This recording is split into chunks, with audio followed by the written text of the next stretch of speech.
ওকে, আমরা Laravel batch 12 এর count class number 1 এ আছি। আমরা গতদিন 0 নাম্বার ক্লাসে যে বিষয়গুলো বলেছিলাম যে লারাভেল স্টার্ট করার আগে আমরা 4টা ক্লাস করাই বেসিক লেভেলের, যাতে কার কি অবস্থা সেখান থেকে improvement. Basically object oriented programming এর একটা কনসেপ্ট থাকার দরকার পড়ে যখন আপনি লারাভেল ফ্রেমওয়ার্ক দিয়ে পিএইচপি ওয়েব ডেভেলপমেন্ট করবেন।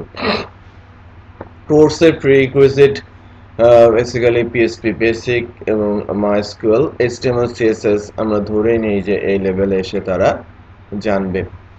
তো যদিও মাইএসকিউএল এর প্রিরিকুইজিট থাকে, তারপরেও এই ক্লাসগুলোতে আমরা পিএইচপি মাইএসকিউএল এর উপরে কিছু আলোচনা করি। যেমন আজকে শুরুতেই আপনাদের কিন্তু ঘন্টাখানেক সময় দিয়েছি যে আমরা কিভাবে ডাটা ইনসার্ট করতে পারি ডাটাবেসে। তো একটা সিম্পল ডিজাইন ফরম্যাটের মাধ্যমে আমরা ইউজারের কাছ থেকে ডাটা নিয়ে পিএইচপি সার্ভার সাইড ল্যাঙ্গুয়েজের মাধ্যমে মাইএসকিউএল ডেটাবেসে আমরা ডাটা ইনসার্ট কিভাবে করব। তো নেক্সট দুইটা ক্লাস যেটা বলতে বোঝায়, তার আগে আমরা আরো কিছু বিষয় আজকের ক্লাসে একটু আমি দেখে নিব পারফরম্যান্সের উপর বেস করে, যে আমাদের ফাংশন সম্পর্কে কতটুকু ধারণা আছে, বা আমরা ফাংশনের কলিং, ফাংশনের ডেফিনেশন, বিল্ট ইন ফাংশনের দু একটা ইউজ, এই বিষয়গুলো আমরা বুঝতে পারি কিনা। তো আমি যখন শুরু করব বেসিক্যালি ভেরি বেসিক যে জিনিসটা যেটা সবার জানা দরকার ফাংশন, সেটা দিয়ে দেন আমরা এই যে আজকে যে এটা করতে দিয়েছিলাম ইনসার্ট, যা বেসিক্যালি দুজন পেরেছে, বাকি পারে নাই। তো সেই ক্ষেত্রে আমরা ডাটাটা কিভাবে ইনসার্ট করতে হয় অ্যাটলিস্ট, এবং ডাটাটা কিভাবে সিলেক্ট করতে হয় সেদিকে আমরা যাব। তো এবং এইভাবেই অ্যাকচুয়ালি কোর্সের মডিউলটা আগাতে থাকবে এবং 5th ক্লাস থেকে আমরা লারাভেলকে স্টার্ট করব। সো আমি গতদিন যে কোর্সের শুরুতে ফাংশন নিয়ে আমরা আলোচনা করব। ওকে, সো ফাংশনের আলোচনা কিছুটা করব যাতে আমাদের নলেজ কতটুকু সেটা আমরা খুঁজে বের করতে পারি। তো সেক্ষেত্রে আমার সার্ভারটা রানিং আছে কিনা সেটা ফার্স্টে চেক করে নেওয়া দরকার।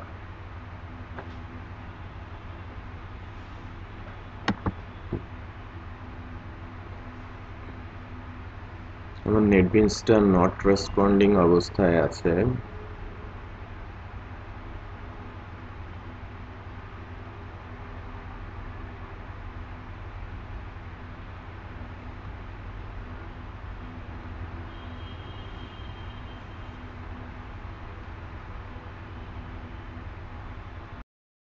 সাদমান একটু বলেন ফাংশন কি?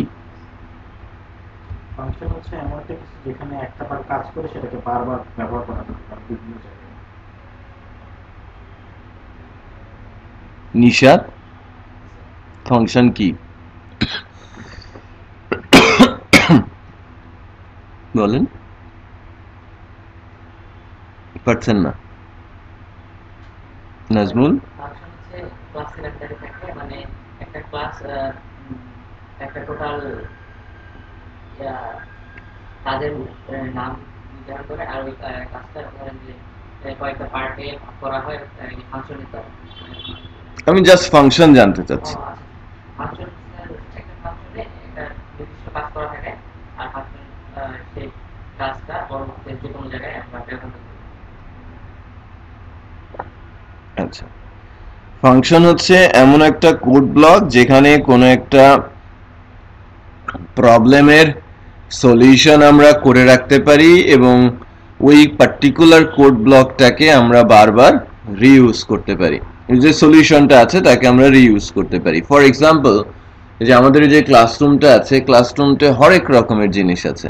আমি যদি ক্যাটাগরাইজ করি তাহলে দেখবেন যেন more than 10 types of object এখানে রয়েছে। যে কাউকে যদি আমি এই ক্লাসরুমটাকে তৈরি করতে বলি, তাকে বেশ কিছু কাজ করতে হবে। লাইক তাকে টেবিল বানাতে হবে, চেয়ার বানাতে হবে, তাই না? এসি তৈরি করতে হবে, ফ্যান তৈরি করতে হবে, লাইট তৈরি করতে হবে, লাইটের হোল্ডার তৈরি করতে হবে, তাই না? আলমিরা তৈরি করতে হবে, এই যে পেছনে টিভি দেখতে পাচ্ছেন সেটা তৈরি করতে হবে, ল্যাপটপ তৈরি করতে হবে, তাই না? বোর্ড দেখতে পাচ্ছেন সেটা তৈরি করতে হবে, বোর্ডের মার্কার তৈরি করতে হবে, ডাস্টার তৈরি করতে হবে, হবে না? ইভেন ওই যে সিসিটিভি ক্যামেরার জন্য ক্যামেরা দেখা যাচ্ছে সেই ক্যামেরাও বানাতে হবে, টিভির সাথে যে কানেক্টিং কেবলটা ল্যাপটপের সেটাও তাকে তৈরি করতে হবে। সো অলরেডি আমরা 15-16টা অবজেক্ট দেখতে পাচ্ছি, রাইট? সো এটা এক একটা করে টাস্ক যেটা আমাকে সম্পূর্ণ করতে হবে, রাইট? বাট এই ক্লাসরুমের মধ্যে কি একটাই টেবিল আছে নাকি একাধিক আছে? একাধিক টেবিল আছে। এখন আমি কি একাধিক টেবিলই তৈরি করব নাকি অন্য কিছু?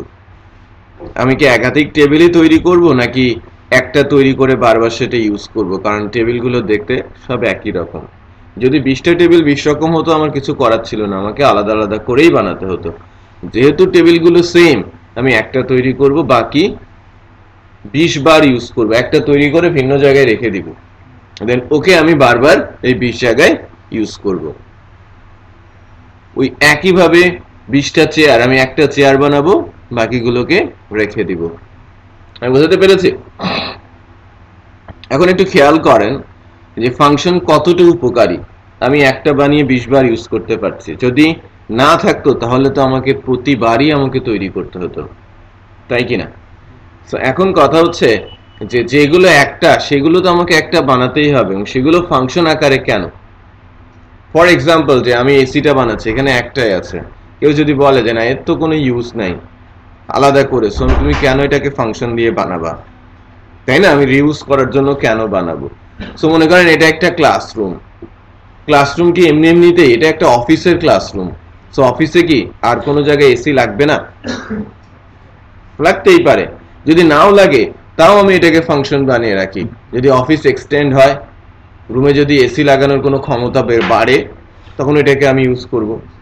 এটা বুঝতে পেরেছেন? তাহলে ইচ অ্যান্ড এভরি টাস্ক, যেটাকে রিয়েল লাইফ প্রজেক্টে আমি বলছি, প্রত্যেকটা জায়গাতেই ফাংশনের মাধ্যমেই সলিউশনটা দেয়া হয়, যাতে আমি একটা জিনিস আমার লাগবে, এখন লাগবে, পরবর্তীতে যে লাগবে না তার কোনো গ্যারান্টি যে এখানে নেই, আমি ওটাকে ফাংশন আকারে করে রাখি, সেটাকে আমি ইউজ করি, যদি কখনো সুযোগ আসে ওটাকে আবার আমাদের ইউজ করতে পারবো, রাইট? সো ফাংশন ছাড়া কিন্তু রিয়েল লাইফ প্রজেক্ট হবে না। সো ফাংশন খুবই গুরুত্বপূর্ণ একটা সিনট্যাক্স, যা মূলত পিএসপির যে বেসিক সিনট্যাক্স গুলো আছে সবকিছুকে ইউজ করে সলিউশন করে, লাইক ভেরিয়েবল, অপারেটর, স্টেটমেন্ট, তাই না? অ্যারে, সবকিছু মিলেই কিন্তু কোনো একটা প্রবলেমের সলিউশন। এর বাইরে থেকে আপনি কোনো প্রবলেমের সলিউশন দিতে পারবেন না। সো পিএসপির বেসিক যে সিনট্যাক্স গুলো, এগুলো জানাটা অত্যন্ত গুরুত্বপূর্ণ। আমি ধরে নিচ্ছি যে আমরা ওই সিনট্যাক্স গুলো জানি, variable, operator, statement and array, right? So ফাংশনও জানি, আমি ব্রাশ আউট করছি, আমি আবারও রিপিট করছি যাতে এর প্রয়োজনীয়তাটা আপনারা ভালো করে অনুধাবন করেন। ওকে, সো আমি একটা কাজ করি, আপনাদের জন্য একটা ফোল্ডার ক্রিয়েট করি সার্ভারে, এবং সার্ভার থেকে কিছুটা কাজ করার চেষ্টা করি।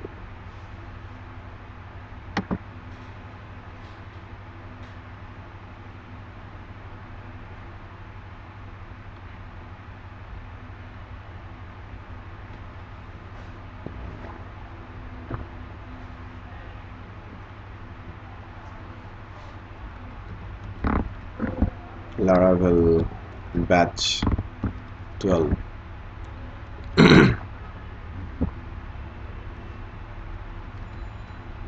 বেসিক। সো এই ফোল্ডারটাকে আমি নেটবিনসে অ্যাজ এ প্রজেক্ট নিয়ে নিব।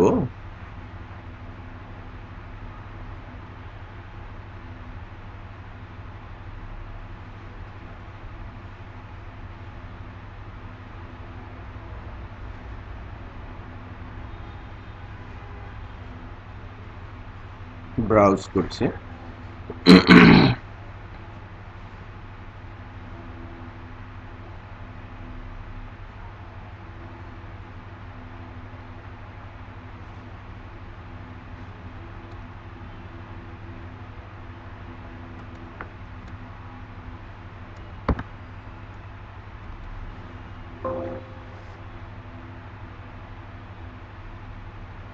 Laravel base 12 PSP basic PSP আমি বলেছি।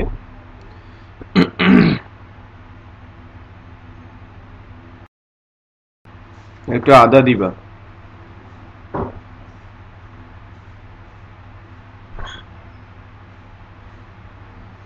আমি এখানে ডে 1 ক্রিয়েট করছি।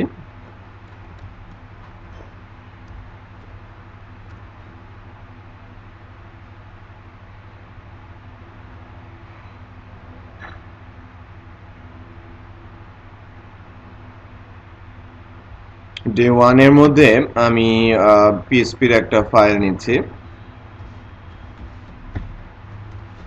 ফাংশন।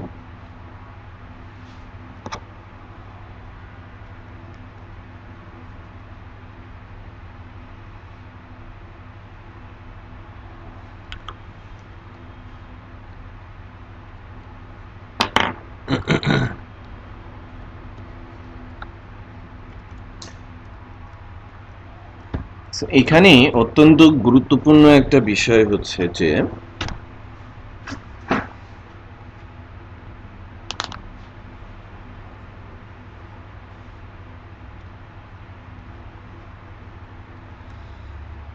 ফাংশনের কয়টা পার্ট থাকে এবং টাইপ কয় প্রকার সে সম্পর্কেও আমি একটু আলোচনাটা নিয়ে আসি।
ওকে, আমি আমাদের যে লাইভ ক্লাসরুম আছে সেখানে জয়েন করছি।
দেখেন, আমি আমাদের লাইভ যে ক্লাসরুমটা আছে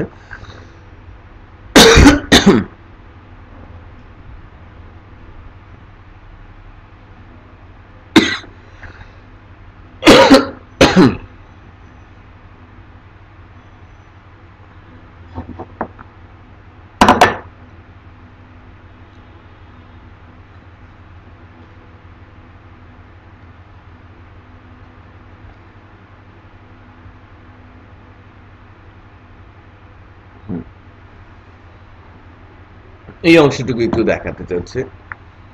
দেখেন, ফাংশনের সংজ্ঞা তো আমি বলেছি, ফাংশন মূলত দুইটা পার্টে থাকে, একটা হচ্ছে কলিং আর একটা হচ্ছে ডেফিনেশন। আর কলিং কি ডেফিনেশন কি আমরা জানবো, আর টাইপ থাকে দুইটা, ইউজার ডিফাইন আর বিল্ট ইন। এটা আমরা সবাই কিন্তু জানি, তারপরে আমি একটু রিপিট করছি। সো এটাকে আমরা কি বলবো, what is this? user defined।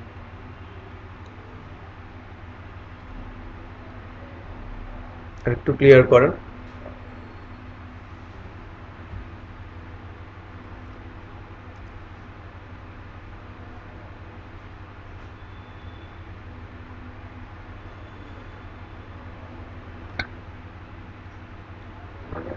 Call করে রাইট, আমি বলছি যে এটা ফাংশনের কলিং।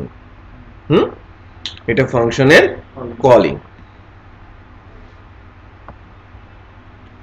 কোন একটা ফাংশনকে কল করেছি, এটা ইউজার ডিফাইন না built in R no.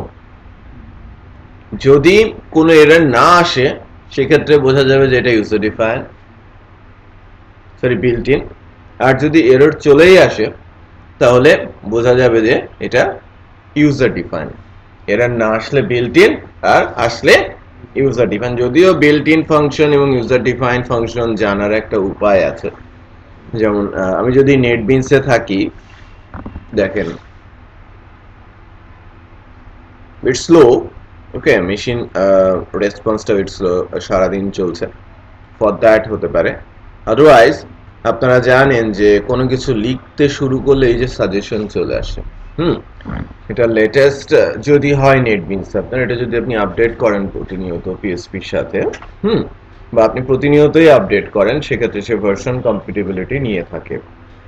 So সকল বিল্ট ইন ফাংশনগুলো এখানে দেখাচ্ছে। আমি যদি বলি কোন একটা বিল্ট ইন ফাংশন, এই যে এর এবিএস যদি ফাংশন দেয়, অটোমেটিক দেখা যায় এর নামে একটা বিল্ট ইন ফাংশন রয়েছে। সো এবিএসসি এই নামে কোনো ফাংশন নেই। খুব সহজেই বোঝা যাচ্ছে যে যদি আমি এই নামে একটা ফাংশন দেই সেটা কি হবে, ইউজার ডিফাইন। এখন ঘটনা হচ্ছে যে এরকম করে দেখার পেছনে রিজনটা কি, আমি তো চাইলে কতগুলো ফাংশন আছে সেগুলো তো মুখস্থ করে ফেলতে পারি বা মনে রাখতে পারি। পিএসপিতে বিল্ট ইন ফাংশনের সংখ্যা মোর দ্যান 1100। সো 1100 ফাংশনের নাম মনে রাখা অ্যাকচুয়ালি সহজ না, কঠিন। আর যেহেতু এখানে হেল্পলাইন আছে, খামোখা আমার মনে রাখারই বা কি দরকার আছে। আমি যদি একটা ছোট্ট টেকনিক জানি কোন ফাংশনের কি কাজ, বা কাইন্ড অফ সলিউশন যদি আমি খুঁজে বের করার চেষ্টা করি, বা কাছাকাছি আমি কিওয়ার্ডিং করতে পারি, যে আমি পিএসপি ম্যানুয়ালে গিয়ে লিখলাম যে how can I get A random number, তাহলে সে র্যান্ডম নাম্বারের জন্য একটা ফাংশন আপনাকে সাজেস্ট করবে যে এই ফাংশনটা তুমি দিতে পারো। How can I check a string length, এই ধরনের কিওয়ার্ড আপনি পিএসপি ম্যানুয়ালে দেন আর গুগলের সার্চ বক্সে দেন, সে কিন্তু আপনাকে সাজেস্ট করেই দেবে যে এটা এই পার্টিকুলার ফাংশন আপনাকে সাহায্য করতে পারে। মানে আপনাকে শুধু জানতে হবে যে টাইপ অফ ফাংশন কি কাজ, কারণ কাজের ধরন বুঝে তার ফাংশন। বাট ম্যাক্সিমাম জায়গাতেই যেটা হয় বা যেটা করতে হয়, যে অ্যাটলিস্ট আপনাকে 100 অফ ফাংশনের ভালো ধারণা রাখতে হয়, যাতে আপনি ভালো প্রোগ্রামিং করতে পারেন পিএসপিতে। ওকে, তো আমি একটা ফাংশন লাইক আমি অ্যাডই বলছি, এবং এই অ্যাড ফাংশনটা আমি কলই করেছি। যদি আমরা এখানে যাই,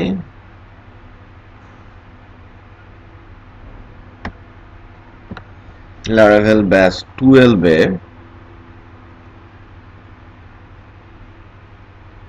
day 1 ফাংশন, বিশাল একটা এরর চলে আসে, তাই না? এররটা হচ্ছে this call to undefined function add, এই নামে কোনো ফাংশনের ডেফিনেশন সে পায় নাই।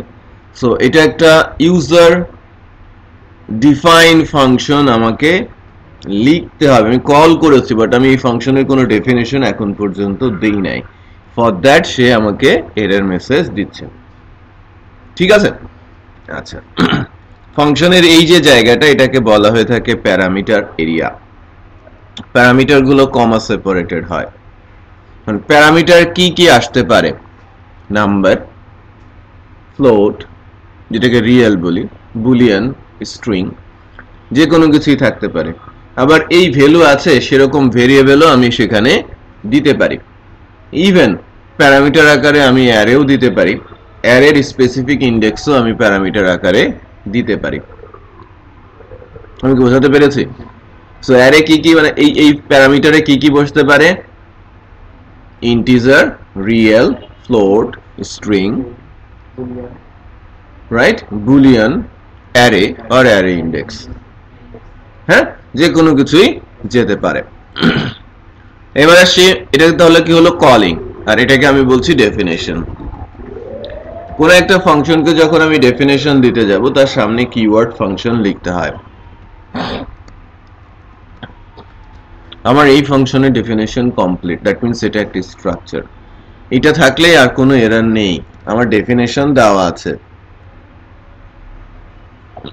বাট কি করবে সেটা তো আমাকে এর মাঝখানে লিখতে হবে, তাই না? অ্যাড এর কাজটা কি, তাই না? আপনি কেনই বা ফাংশন বানাবেন? ফাংশনগুলো কি এরকম হয় 1-2 লাইনের? নো। সো ছোট ফাংশন হতে পারে, বড় ফাংশন হতে পারে, মাঝারি ফাংশন হতে পারে, যার যা টাস্ক। ফর এক্সাম্পল, এই পৃষ্ঠা বানাতে যা বেগ পেতে হবে, ডেফিনেটলি এটা বানাতে তার চেয়ে কম বেগ পেতে হবে আমাকে। এক্সাম্পল হিসেবে বলছি। সাইজে বড় হলেই যে তাকে বড় কোড লিখে করতে হবে সেরকম কিন্তু না। ছোট কাজ অনেক জটিল হতে পারে, তখন আমার ফাংশনটা অনেক লম্বা হতে পারে। বড় কাজ খুব সহজ, খুব কম কোড লিখে আমি সেটা সলিউশন দিতে পারি, রাইট? সো প্রবলেমের সলিউশন বা কোনো একটা ফাংশনের লেন্থ নির্ভর করে কতটা ক্রিটিক্যাল ওই প্রবলেমটা তার উপরে। প্রবলেম যত বেশি ক্রিটিক্যাল, সলিউশনটা ডেফিনেটলি তত বেশি লেন্দি। হ্যাঁ, ক্রিটিক্যাল প্রবলেম সহজভাবে সলিউশন করতে পারাটাকে বলা হয় স্মার্টনেস। সো আপনি কত ভালো প্রোগ্রামার সেটা নির্ভর করে আপনার কোডিং স্মার্টনেসের উপরে, রাইট? আপনি কোড করছেন স্মার্টলি, সো আপনি সবকিছু হ্যান্ডেল করছেন খুব সুচারুরূপে। গার্বেজ কোনো কোড লিখছেন না, যতটুকু চিন্তা করা দরকার ততটুকুই চিন্তা করছেন, এলোমেলো চিন্তা করছেন না, রাইট? টু দ্য পয়েন্টে আপনি কাজ করছেন। আপনি খাওয়ার সময় খাবার আপনি প্লেট থেকে তুলে সোজা মুখেই দিচ্ছেন, পুরো মাথা ঘুরিয়ে এনে আপনি খাচ্ছেন না, যে টেন্ডেন্সিটা দেখা যায় ম্যাক্সিমাম ডেভেলপারদের মধ্যে। সে খাচ্ছে ঠিকই, বাট ঘুরিয়ে খাচ্ছে। বাট ওটা অনেক সহজ উপায়ে খাওয়ার সুযোগ ছিল, চান্স ছিল। সে করে নাই কারণ এই না যে সে করতে চায় নাই, সে করে নাই রিজন তার ওই বিষয়ের উপরে ক্লিয়ার কনসেপ্ট নেই। আপনি যখন বাড়ি যান, আপনি শর্টেস্ট পাতে বাড়ি যান, কারণ আপনি জানেন সকল পাত, তাই না? আপনার বাড়ি ফেরার কি সকল পাত আপনি জানেন না, এখন এখানে আছেন। তো আপনি কোনটা খুঁজবেন? শর্টেস্ট পাথ, কারণ বাড়ি সম্পর্কে আপনার খুব ভালো ধারণা আছে, তাই কিনা? বাট ভিন্ন একটা লোকেশন সম্পর্কে যদি আপনাকে বলা হয় যেখানে আপনি খুব কম গিয়েছেন, আপনি কিন্তু শর্টেস্ট পাথ খুঁজে বের করতে পারবেন না, কঠিন হবে আপনার জন্য, তাই কিনা? হ্যাঁ, আপনাকে বলা হলো যে এখান থেকে আপনি বসুন্ধরাতেই যান, আপনি রেগুলার যান না, বাট আপনি যান, একদম শর্টেস্ট পাথ খুঁজে আপনি যাবেন, আপনার দ্বারা সম্ভব না। হয়তো লাকে লেগে যেতে পারে, বাট আপনি ম্যাক্সিমাম টাইমে কি করবেন? ফেইল করবেন, তাই কিনা? হ্যাঁ, আপনি শর্টেস্ট পাথ যে যাচ্ছেন না, একটু এদিক সেদিক হয়ে যাচ্ছে, অথবা অনেক বেশি আপনি ঘুরে যাচ্ছেন। কারণ আপনার জানা আছে আপনি শুক্রবারে থাকেন, শুক্রবার থেকে আপনি কিভাবে যান? ফার্ম গেটের ভেতর দিয়ে, মধুমতার সামনে দিয়ে, বা মধুমতার আগে আপনি কি করেন? রিক্সা থেকে নেমে পড়েন। এটা আপনার জন্য শর্টেস্ট। আপনি আগে শুক্রবার যাবেন, শুক্রবার থেকে ফার্ম গেট হয়ে রিক্সা নিয়ে ঘুরে ওখানে যাবেন, এটা আপনার মতে আপনার জন্য শর্টেস্ট পাথ। বাট এখানে যে আছেন, এখান থেকে ডিরেকশন তো আর ঠিক এরকম না, তাই না? আপনি খুব সহজেই কিন্তু সেখানে যেতে পারেন, খুব সহজে সহজ পাথ খুঁজে, তাই না? এখন বলতে পারেন একেবারে শর্টেস্ট পাথ কোনটা, একদম সবকিছু মাথার উপর দিয়ে হেঁটে চলে যাওয়া, তাই না? এটা তো মানুষের পক্ষে সম্ভব না। সম্ভব কি, অ্যাটলিস্ট হেঁটে গেলে সবচেয়ে দ্রুত আপনি, মানে কম রাস্তায়, আমি শর্টেস্ট পাথ বলতে বোঝাচ্ছি কম রাস্তায়। ওকে, আবার কথা আছে যে কম রাস্তা বেশি রাস্তা না, কত দ্রুত আপনি যাচ্ছেন। তো শর্টেস্ট পাথের কিন্তু অনেক ইস্যু রয়েছে। Shortest path for walking, shortest path for biking, shortest path for car, shortest path for rickshaw. So অনেক ধরনের বিষয়ে আপনার সামনে কিন্তু চলে আসতে পারে। তো সব কিছুর জন্যই ইম্পর্টেন্ট কি, ক্লিয়ার কনসেপ্ট। আর আপনি রিক্সাকে টার্গেট করছেন, রিক্সা কোথায় পাওয়া যায় আপনার জানা নেই, রাইট? এখান থেকে আপনি খুঁজে বের করছেন আগে স্টেশন, তাই না? তারপর ওই রিক্সাটা আদৌ আমি সামনের দিকে যদি এগিয়ে যায়, ফর এক্সাম্পল আমি ডলফিন গলির দিকে এগিয়ে গেলাম এবং ডলফিন গলি থেকে আমি রিক্সা নিলাম বসুন্ধরায় যাওয়ার জন্য, আবার আমি কলাবাগান চলে গেলাম, সেখান থেকে আমি রিক্সা নিলাম বসুন্ধরায় যাওয়ার জন্য। তো ডিসিশন মেকিং এ যদি এলোমেলো হয় তাহলে কিন্তু আমার সময় বেশি লাগতে পারে, অথবা আমার রাস্তাও বড় হয়ে যেতে পারে, তাই না? সো বেসিক্যালি যখন একটা সলিউশনের দিকে আপনি যাওয়ার চেষ্টা করবেন, ওই সলিউশনটার জন্য দিকে যেতে সবচেয়ে সহজ যে উপায়টা সেটা আপনাকে চিন্তা করতে হবে, তাই না? যে অনেক সময় আপনি যে ডেস্টিনেশনে যেতে যাচ্ছেন সেই ডেস্টিনেশনটাতে যাওয়ার যে বাহনটা, সেই বাহনটা চুজ করতেই আপনি মিস্টেক করেছেন। আপনি খুব দ্রুত যেতে চেয়েছেন বাট আপনি একেবারেই ফেল করবেন। ফর এক্সাম্পল আপনি বাইক নিয়ে মহেশখালী যেতে চাচ্ছেন, পসিবল? বাইকটা আপনাকে নৌকায় তুলতে হবে, বাট আমি যদি বলে দেই যে না আপনি নৌকায় যেতে পারবেন না, আপনাকে বাইকেই যেতে হবে, তাহলে আপনি ফেল। সেটা বোঝাতে পেরেছি? সো মহেশখালী যেতে কি কি লাগে সেটাকে আপনাকে ফাইন্ডিংস করতে হবে এবং দেন সেই অনুযায়ী আপনাকে আগাতে হবে, এবং আপনাকে জানতে হবে যে কতদূর পর পর আপনাকে যানবাহন চেঞ্জ করতে হবে, তাই কিনা? সো কিছু আধ্যাত্মিক কথা বলছিলাম, বাট এটা পরে বুঝবেন যে কেন আমি বিষয়গুলো বলেছি, এখন বোঝার কোনো দরকার নেই। বাট যেটা করার চেষ্টা করবেন যে সলিউশনে যাওয়ার জন্য ছোট ছোট নোট করে চিন্তা করে ওইদিকে যাওয়ার চেষ্টা করতে হবে, রাইট? সহজ উপায়ে যাওয়ার চেষ্টা করতে হবে। যত জটিল করবেন প্যাচাবেল তত বেশি জটিল হবে, আপনার মাথার ঘাম বেশি ঝরবে এবং আপনি কাজ করে মজা পাবেন না, রাইট? সো আমি যদি এই ফাংশনটার কথাই বলি, যে লাইক আমি সিম্পলি আমি একটা ইকো দিচ্ছি ইন ফাংশন, এবার এর এক পর্যন্ত কোনো আউটপুট দিচ্ছিল না, এখন আমাকে বলছে ইন ফাংশন, তাই না? আমাকে ইন ফাংশন বলছে, তার মানে আমি কল করেছি, ডেফিনেশনে এসে ঢুকে গেছে, রাইট? আরেকটা ফাংশন নিয়ে আমি যদি কথা বলি,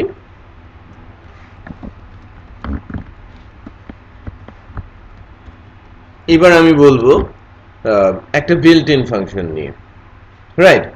সো বিল্ট ইন ফাংশনটা যদি আমি বলি যে আপনারা জানেন, আপনাদের কাছে কমন, রাইট?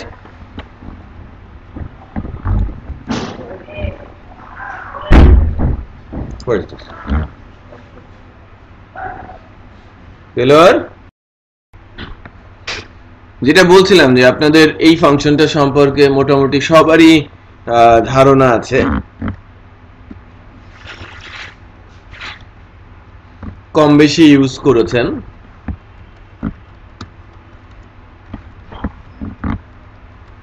এক্সিট করেছেন না, কম বেশি ইউজ করেছেন। এর বিশেষত্ব একটু বলি, এটা একটা বিল্ট ইন ফাংশন, রাইট? এর বিশেষত্ব হচ্ছে যে কম্পাইলারকে নিচে আর যেতে দেয় না। পিএসপি তে দুইটা জিনিস থাকে, একটা হচ্ছে পার্সার আর একটা কম্পাইলার। পার্সার হচ্ছে কি চেক করে তার সিনট্যাক্স ঠিক আছে কিনা, আর কম্পাইলার কি করে, কোন সিনট্যাক্সের কি আউটপুট সে বুদ্ধি দিয়ে বুঝে সে ধরনের আউটপুট জেনারেট করে। সো কম্পাইলার যখন এই ফাংশনকে কম্পাইল করবে সে দেখবে যে নিচে যাওয়া বন্ধ, তাই না? আমার হাজারো লাইনের কোড আছে, আমি 5 নাম্বার বা 10 নাম্বার লাইনে এক্সিট লিখে দিয়েছি, সো আর নিচের কোড এক্সিকিউট করবে না। যদিও আমার 1 লাইনের কোড আছে 11 নাম্বার, আর 9 লাইনে আমার অ্যাড এর একটা রেজাল্ট আছে ইন ফাংশন, তার নিচে একটা ডটেড লাইন দেখাবে, রাইট? বাট এই নিচের যে ডটেড লাইনটা সেটা আর দেখাবে না এক্সিট থাকার কারণে। দেখেন একটা ডটেড লাইন দেখাচ্ছে, বাট আমরা যদি এই এক্সিট ফাংশনটাকে তুলে দেই তাহলে কিন্তু নিচের যে লাইনটা সেটাও দেখতে পাচ্ছি, কারণ কোড এক্সিকিউট হয়ে গেছে। সো বিল্ট ইন ফাংশন সম্পর্কে আমরা একটু ধারণা নেওয়ার চেষ্টা করছিলাম। ভেরি সিম্পল একটা বিল্ট ইন ফাংশন আমি লিখলাম একটু আগেই। সো এটা একটা সিম্পল ইউজার ডিফাইন্ড ফাংশন, এটা একটা সিম্পল বিল্ট ইন ফাংশন। এবার প্যারামিটারাইজড করার চেষ্টা করি। যে ফাংশনের অত্যন্ত গুরুত্বপূর্ণ একটা পার্ট হচ্ছে প্যারামিটার, আর এই প্যারামিটারগুলো ইউজ করে এই ফাংশনকে ডাইনামিক করা হয়ে থাকে। একই ফাংশন একাধিক রেজাল্ট, ভিন্ন ভিন্ন রেজাল্ট আমাকে দিতে পারে তার প্যারামিটারের উপরে বেস করে। যে লাইক সে যদি যোগ করে, দুইটা ভ্যালু যোগ করছে, ফিক্স কোনো রেজাল্ট দিচ্ছে না, আমি দুইটা ভ্যালু তাকে দিয়ে দিচ্ছি, সে ওই দুইটা ভ্যালুই আমাকে যোগ করে রিটার্ন করছে। ফর এক্সাম্পল আমি যদি এরকম করতাম, আমি যতবারই আমার এই অ্যাড ফাংশনকে কল করি না কেন সে আমাকে রিটার্ন করতো কত? 30, তাই না? আমি 1000 বার কল করলে 1000 বার সে 30ই দেবে। বাট আমি বলছি যে না, আমি কল করার সময় দুইটা ভ্যালু আমি দিয়ে দিব, তো সেই ভ্যালুর উপর বেস করে তুমি আমাকে যোগ করে পাঠাবা, রাইট? সো আমি ভ্যালু দিয়ে দিব, আমি বলছি যে আমি ভ্যালু দিয়ে দিচ্ছি, তুমি এই রেজাল্টটা আমাকে পাঠিয়ে দিও বা দেখিয়ে দিও। সো এই যে দুইটা ভ্যালু আমি দিলাম, এটা হচ্ছে প্যারামিটার। এটা হচ্ছে ফার্স্ট প্যারামিটার 40, সেকেন্ড প্যারামিটার 60। আর এই 40 60 কে যখন আপনি কোনো ফাংশনের ডেফিনেশনে ধরবেন তখন আপনাকে অবশ্যই ভেরিয়েবল আকারেই ধরতে হবে, যেগুলোকে আমরা নরমালি বলে থাকি আর্গুমেন্ট। সো প্যারামিটার যেটা হচ্ছে গিভেন, আর যে রিসিভ করছে সেটাকে আমরা বলছি কি আর্গুমেন্ট, বা এটাও আপনি প্যারামিটারই বলতে পারেন। আবার এইটাকেই আপনি ইউজ করছেন ওই ফাংশনের মধ্যে, দ্যাট মিন্স আপনি এটাও বলতে পারেন যে এই প্যারামিটার হচ্ছে কি ফাংশনের ইনপুট, যার উপর বেস করে ফাংশন কাজ করে থাকে। যদি কোনো ডিফারেন্ট কিছু তার দেয়ার উপায় থাকে, লাইক আমি এই টেবিলটাকে এই টেবিলেও রূপ দিতে পারি, কারণ ওর উইথ আর হাইট ডিফারেন্ট, এর উইথ হাইট ডিফারেন্ট। সো আমি যদি উইথ হাইটের জায়গাটা ভেরিয়েবলাইজ করি তাহলে আমি ওই একই ফাংশনকে উইথ আর হাইট দিয়ে আমি আরেকটা টেবিল তৈরি করতে পারি তার চাইতে বড়, উইথে বড় হাইটে বড় আমি করতেই পারি, পারি না? সো একই জিনিস। তো আমার বোর্ড যদি এরকম 10টা বিভিন্ন সাইজের, আমি কি বোর্ড কি 10টা বানাবো? সাইজ তো আমি ডাইনামিক করতেই পারি, উইথ আর হাইট তো আমার হাতেই আছে, রাইট? এটাকে ডাইনামিক নেস আমরা বলছি। So let's check. এখন কিন্তু আপনি দেখবেন যে ভ্যালুটা পরিবর্তন হচ্ছে, যে আমি দেওয়ার সময় যা দিচ্ছি তার উপর বেস করে আমার আউটপুট আসছে, তাই না?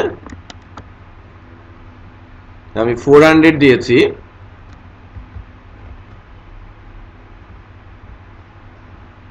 তো তার উপর বেস করে রেজাল্টও চেঞ্জ হচ্ছে। সো এটাকে বলা হচ্ছে প্যারামিটারের ইউজ, এবং যা ইউজ করে ওই ফাংশনটা আমাকে ওই ধরনেরই বা ডিফারেন্ট রেজাল্ট আমাকে শো করছে।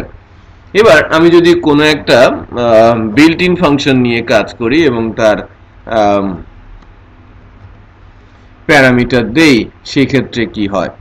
সো আমি ডেট একটা বিল্ট ইন ফাংশন, দেখেন এখানে অলরেডি চলে আসছে, তাই না? হেল্পলাইনে সে ডেট চলে আসছে। আমি যদি ডেটকে কল করি, আমাকে এখান থেকে বলছে যে that expect at least one parameter.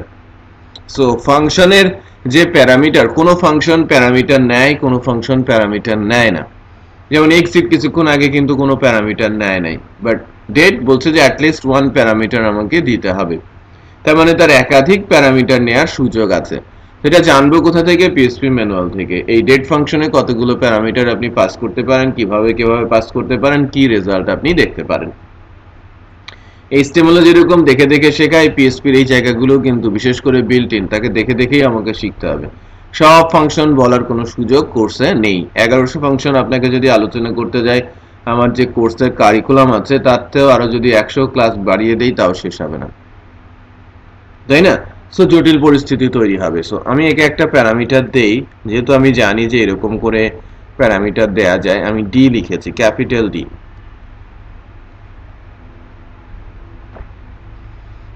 O error চলে গেছে, বাট তার সে যে রেজাল্টটা দিয়েছে আমি দেখতে চাই নাই, আমি ইকো করছি, রাইট? তো রেজাল্টেন্ট ভ্যালুটা আমার সামনে এখন ডিসপ্লে হবে, মানডে দেখাচ্ছে, ক্যাপিটাল ডি, আজকে মানডে না, সো ক্যাপিটাল ডি দিলে দিনের প্রথম 3 অক্ষর দেখায়। আর যদি আমি স্মল ডি দেই, ডে 26, আজকে তারিখটা দেখাচ্ছে। কোথা থেকে নিচ্ছে? আমার মেশিন থেকে।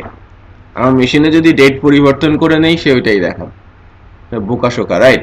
সো সে সার্ভারের টাইমটা দেখায়, সার্ভারের ডেটটা দেখায়। আমার সার্ভারটা কোথায়? এই মেশিনে আছে, সো এই ডেটটা এবং এই টাইমটা আমাকে দেখায়। সো আমি যদি প্যারামিটার বলি, যে লাইক আমি বলছি যে ইয়ার, মান্থ,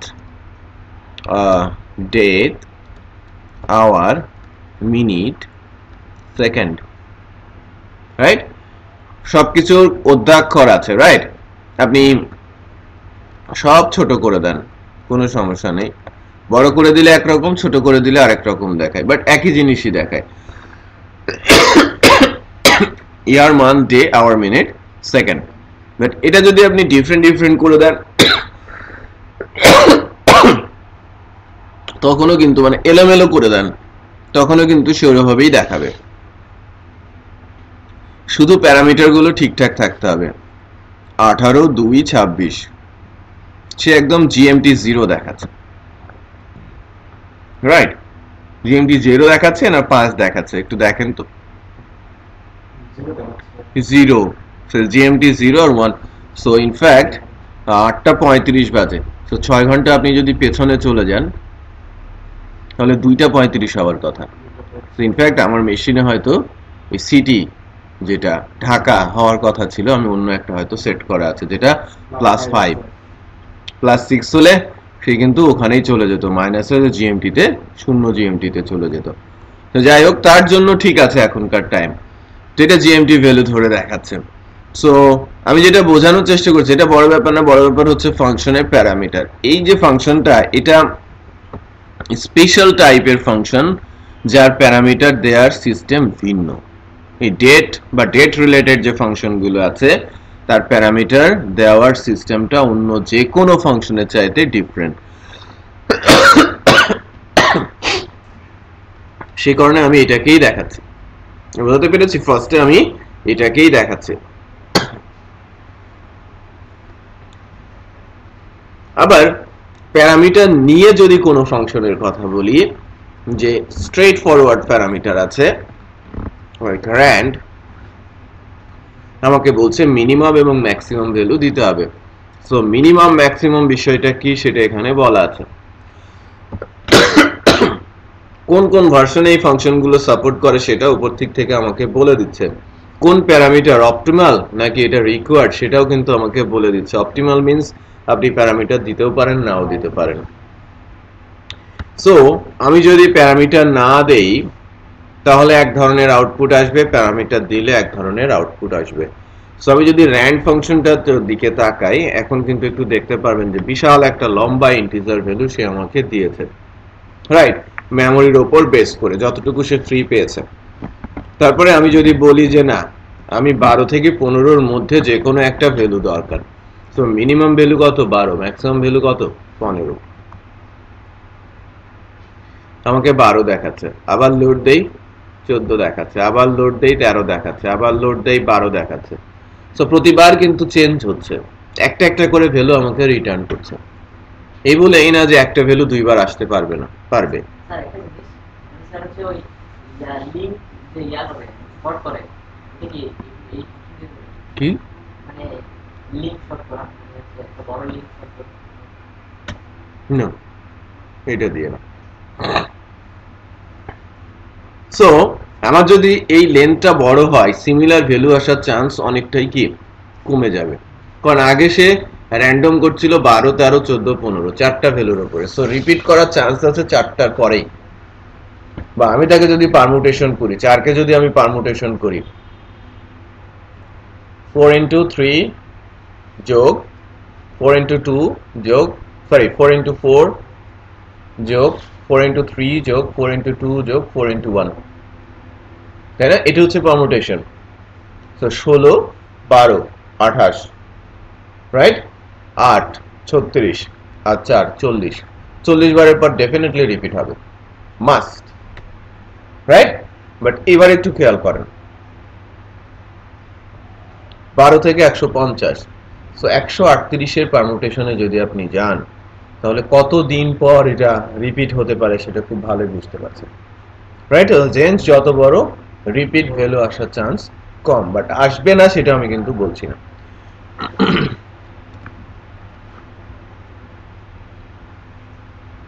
একটু খেয়াল করেন এবার সেম ভ্যালু আসার সম্ভাবনা একেবারেই কমে গেছে, রাইট? সো আমি বিল্ট ইন আর ইউজার ডিফাইন নিয়ে কথা বলছিলাম।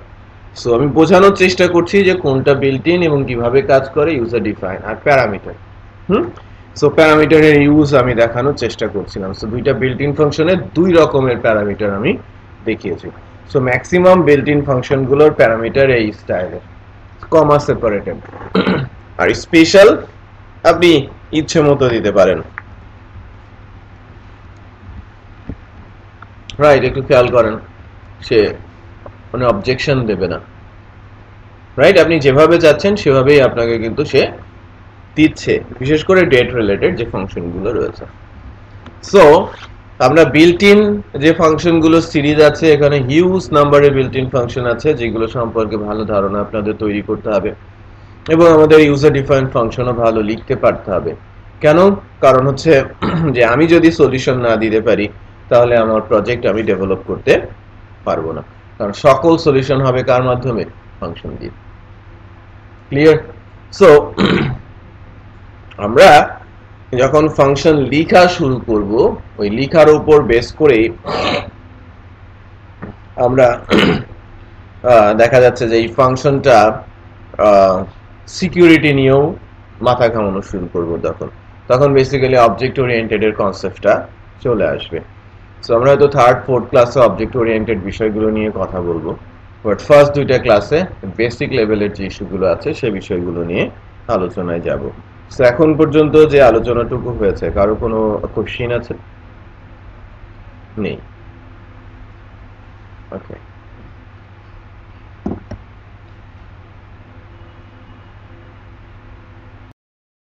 তো আপনারা দুইটা ফাংশন খুঁজে বের করেন যা দিয়ে আমি একটা স্ট্রিং এর কয়টা ক্যারেক্টার আছে জানতে পারবো এবং কয়টা ওয়ার্ড আছে সেটাও জানতে পারবো। একটা ওয়ার্ডের বা একটা অ্যারের ভেতরে যে ইন্ডেক্স গুলো আছে সেই ইন্ডেক্স গুলোকে কিভাবে আমি একবারে বের করে নিয়ে আসবো? হ্যাঁ, আমি ভেরিয়েবলের রূপ দিয়ে দিব।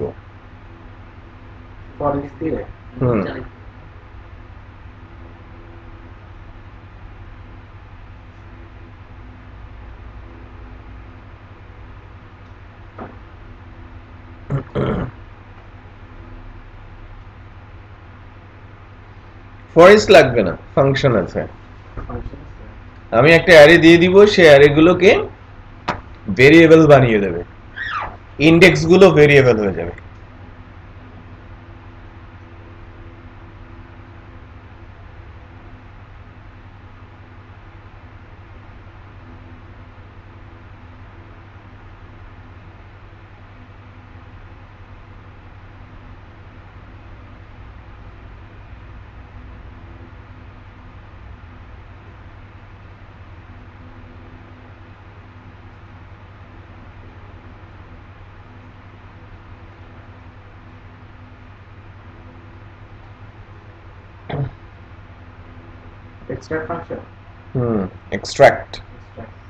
এক্সট্রাক্ট নামে একটা ফাংশন আছে, অত্যন্ত ইন্টারেস্টিং। আপনি 10টা অ্যারেতে 10টা ইন্ডেক্স আছে, আপনি ভ্যালু দিয়ে দিলেন ইন্ডেক্স সহ, এক্সট্রাক্ট ফাংশনের মধ্যে দিয়ে দিলেন, ওই পেজের ভেতরেই আপনি ইন্ডেক্স গুলোকে ভেরিয়েবল কল করলেই ভ্যালু পেয়ে যাবেন।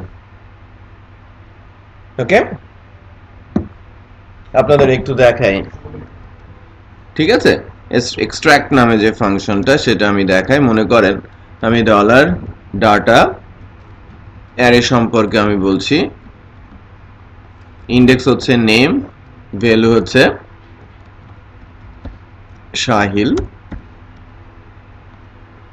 ওকে, অথবা এভাবে না লিখে আপনাদের জন্য আরো ইজি করে লিখি, এটা হচ্ছে array data equal value. Index হচ্ছে নেম, ভ্যালু হচ্ছে শাহিল।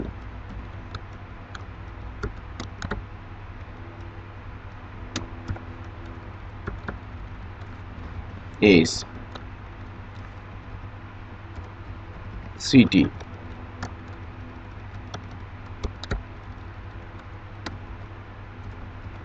ঢাকা। ওকে, সো এখন ভ্যালুগুলো যদি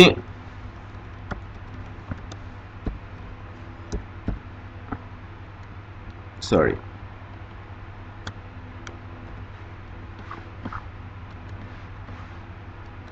ডাটা বলছি, আমি যদি অ্যারের কনসেপ্ট জানি, আমার একটা একটা করে ভ্যালু নিতে হলে একটা একটা করে ইন্ডেক্স আকারে কল করতে হবে। ডাটা নেম হলে সাহিল আসবে, ডাটা এস হলে 9 আসবে, ডাটা সিটি হলে ঢাকা আসবে।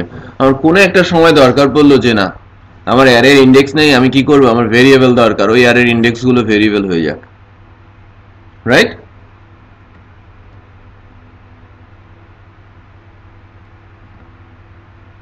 এখানে আমরা সাজেশনে যাই, এক্সট্রাক্ট, ঠিক আছে, আমি এক্সট্রাক্ট অ্যারেটা ডাটাটা দিয়ে দিয়েছি, একটু খেয়াল করেন। আমি জাস্ট আমার ইন্ডেক্সও থাকবে এবং সেটা আমি ভেরিয়েবল আকারে ভ্যালু আকারেও পাবো। দেখেন আমার এক্সট্রাক্ট হয়েছে, আমি উপরের যে বিষয়গুলো এটাকে কমেন্ট আউট করে রাখি। এখন আমি যদি বলি echo dollar name, dollar name দিয়েছি, নেম নামে ইন্ডেক্স ছিল না, নেম এখন আমার ভেরিয়েবল হয়ে যাওয়ার কথা হয়েছে, রাইট? বাট এজ নামে ভেরিয়েবল হয়ে গেছে, সিটি নামে ভেরিয়েবল হয়ে গেছে, রাইট? সো আমার বিশাল অ্যারে আছে, সেখানকার ভ্যালুকে আমাকে আলাদা আলাদা করে ভেরিয়েবলে অ্যাসাইন করার কোনো দরকার নেই, আমি সরাসরি এক্সট্রাক্ট করে দিলে ওই পেজের ভেতরে সে কি হয়ে যাবে, ভেরিয়েবল হয়ে যাবে। তো মানে পাওয়ার আমি দেখানোর বা বোঝানোর চেষ্টা করছি যে হরেক রকমের ফাংশন আছে এবং তারা হরেক রকমের সলিউশন দিয়ে রেখেছে, আপনারা সেটাকে ইউজ করবেন। ঠিক আছে, সো ফাংশন নিয়ে একটু ঘাটাঘাটি করবেন বাসায় গিয়ে। আজকে নেক্সট ক্লাসে আমরা এর উপরে আরো আলোচনা করব। ওকে, সো এই পর্যন্ত আজকে আমরা রাখছি, নেক্সট ক্লাসে আবার আগামী বুধবার দেখা হবে। ঠিক আছে, থ্যাংক ইউ।